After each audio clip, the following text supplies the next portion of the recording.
7 مشاعر لو عشتهم قادرين يغيروك 180 درجة.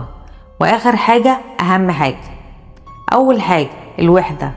من وسط كل اللي حواليك، اصحابك، اهلك، معارفك، بتحس انك وحيد، محدش قدر يخطفك منك ويخليك تحس بالامان وتثق في الناس.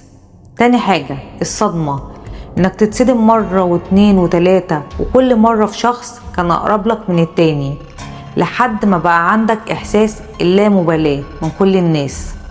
تالت حاجة القسوة، لما تحس بالقسوة والجحود من ناس ما ينفعش تحس معاهم غير الحنية والاحتواء، ناس تقويك مش تكسر فيك.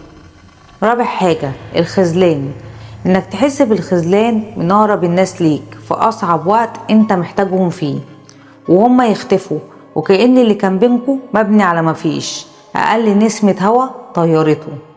خامس حاجة الخيانة، انك تثق في حد كل الثقة وتحس معاه بالامان، وهو يكسرك ويطعنك في ظهرك ويغدر بيك.